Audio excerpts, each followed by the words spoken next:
Hello out there. Hello. This is White Ash Flies with Colin Mahoney. And thank you so much for tuning in.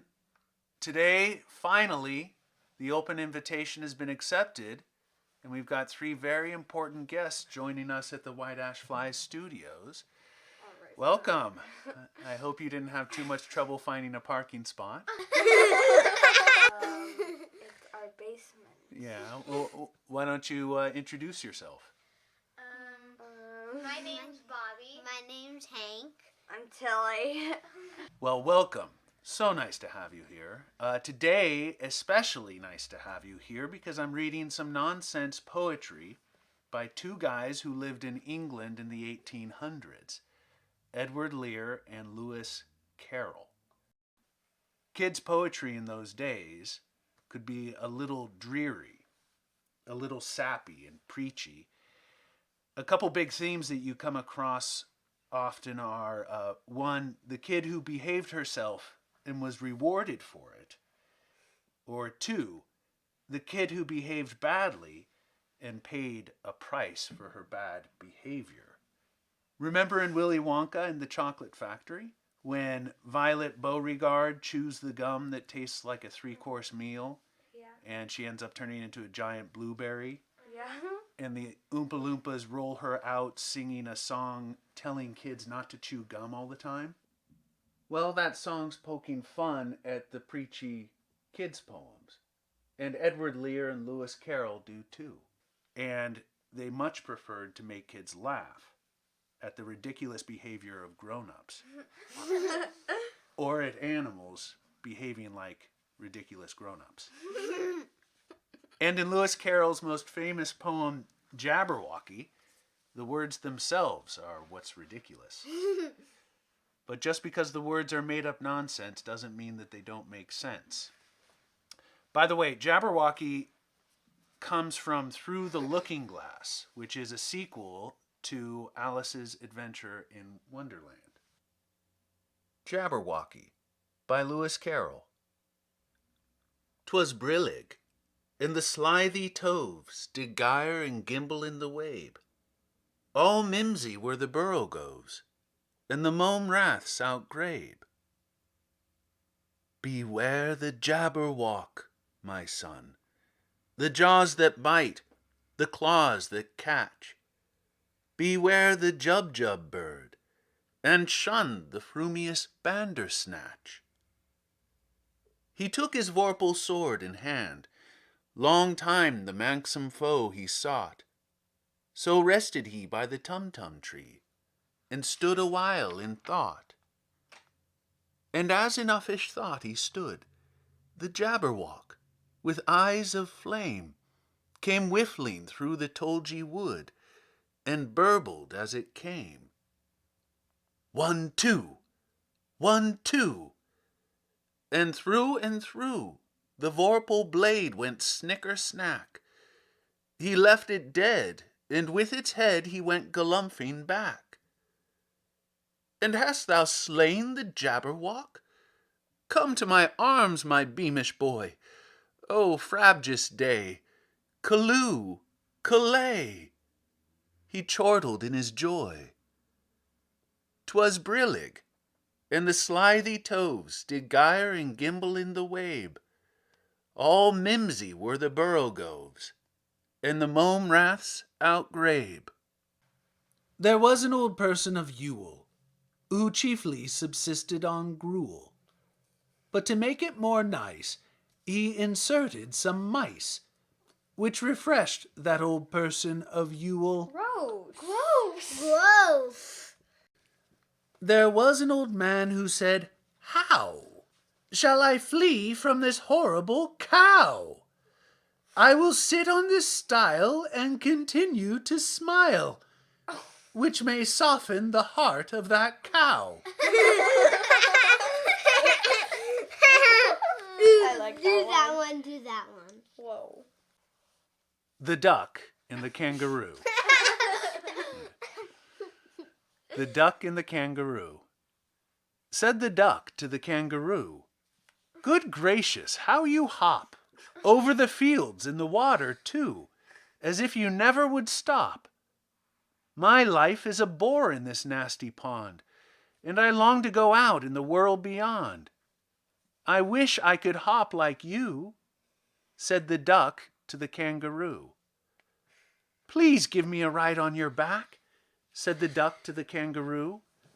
I would sit quite still and say nothing but quack the whole of the long day through, and we'd go to the Dee in the Jelly Bow Lee, over the land and over the sea. Please take me a ride, oh do, said the duck to the kangaroo. Said the kangaroo to the duck, this requires some little reflection. Perhaps on the whole it might bring me luck, and there seems but one objection, which is, if you'll let me speak so bold, your feet are unpleasantly wet and cold, and would probably give me the rheumatiz, said the kangaroo.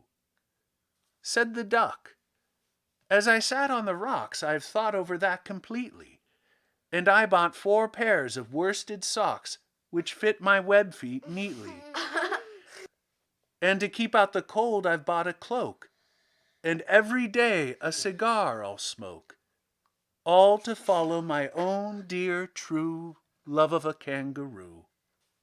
Said the kangaroo, I'm ready.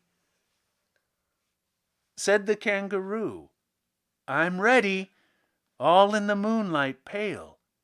But to balance me well, dear duck, sit steady, and quite at the end of my tail. So away they went with a hop and a bound, and they hopped the whole world 3 times round. And who so happy, oh who, as the duck and the kangaroo? There was an old person of Putney, whose food was roast spiders and chutney, Yuck! which he took with his tea within sight of the sea. That romantic old person of Putney. Why is he romantic? Yeah, he eats spiders. That's not romantic. There was an old person of Bangor, whose face was distorted with anger. He tore off his boots and subsisted on roots, that borasible person of Bangor. I'll do that one. The Lobster. 'Tis the voice of the lobster. I heard him declare, you have baked me too brown. I must sugar my hair. As a duck with its eyelids, so he with his nose trims his belt and his buttons, and turns out his toes. I passed by his garden, and marked, with one eye, how the owl and the oyster were sharing a pie, while the duck and the dodo, the lizard and cat, were swimming in milk round the brim of a hat. There was an old man in a boat, who said, I'm afloat! I'm afloat! When they said, no, you ain't, he was ready to faint. That unhappy old man in a boat. That's a funny one. There was an old person of Dutton, whose head was so small as a button. So to make it look big, he purchased a wig, and rapidly rushed about Dutton. His head is small. There was an old person of Spain, who hated all trouble and pain. So he sat on a chair with his feet in the air. It's painful. Yeah. That umbrageous old person of Spain. It doesn't like pain, but that looks very painful. Yeah. The Walrus and the Carpenter. The sun was shining on the sea, shining with all his might. He did his very best to make the billows smooth and bright. And this was odd, because it was the middle of the night. The moon was shining sulkily, because she thought the sun had got no business to be there after the day was done. It's very rude of him, she said, to come and spoil the fun. The sea was wet as wet could be. The sands were dry as dry. you could not see a cloud, because no cloud was in the sky. No birds were flying overhead. There were no birds to fly. The walrus and the carpenter were walking close at hand. They wept like anything to see such quantities of sand. If this were only cleared away, they said, it would be grand. If 7 maids with 7 mops swept it for half a year, do you suppose, the walrus said, that they could get it clear? I doubt it, said the carpenter, and shed a bitter tear. Oh, oysters, come and walk with us, the walrus did beseech. A pleasant walk, a pleasant talk, along the briny beach. We cannot do with more than 4, to give a hand to each. The eldest oyster looked at him, but never a word he said. The eldest oyster winked his eye, and shook his heavy head, meaning to say he did not choose to leave the oyster bed. But 4 young oysters hurried up, all eager for the treat. Their coats were brushed, their faces washed, their shoes were clean and neat. And this was odd, because, you know, they hadn't any feet. 4 other oysters followed them, and yet another 4. And thick and fast they came at last, and more, and more, and more, all hopping through the frothy waves, and scrambling to the shore. The walrus and the carpenter walked on a mile or so, and then they rested on a rock conveniently low, and all the little oysters stood and waited in a row. The time has come, the walrus said, to talk of many things, of shoes and ships and sealing wax, of cabbages and kings, and why the sea is boiling hot, and whether pigs have wings. But wait a bit, the oysters cried, before we have our chat, for some of us are out of breath, and all of us are fat.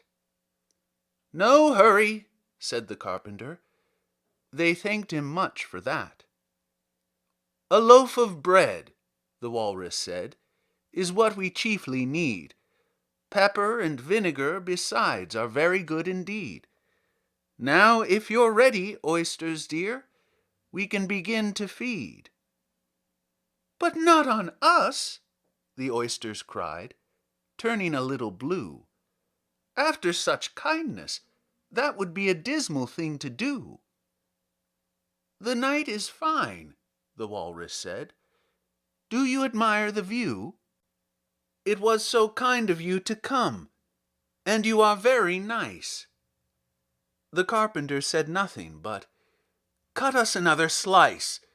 I wish you were not quite so deaf. I've had to ask you twice. It seems a shame, the walrus said, to play them such a trick, after we've brought them out so far, and made them trot so quick. The carpenter said nothing but, The butter's spread too thick. I weep for you, the walrus said. I deeply sympathize. With sobs and tears he sorted out those of the largest size, holding his pocket handkerchief before his streaming eyes. Oh, oysters, said the carpenter, you've had a pleasant run. Shall we be trotting home again? But answer came there none, and this was scarcely odd, because they'd eaten every one. There was an old man with a beard, who sat on a horse when he reared. But they said, Never mind, you will fall off behind, you propitious old man with a beard. There was an old person whose habits induced him to feed upon rabbits. Yuck. Yeah. When he'd eaten 18, he turned perfectly green. upon which he relinquished those habits. Oh, I think I know what he did. What? Now do that one. There was an old person of Florence who held mutton chops in abhorrence. He purchased a bustard and fried him in mustard, which choked that old person of Florence. All right, good work, guys. That was fun. Oh, and happy birthday, Hank. This whole book is a funny book. Yeah. All right.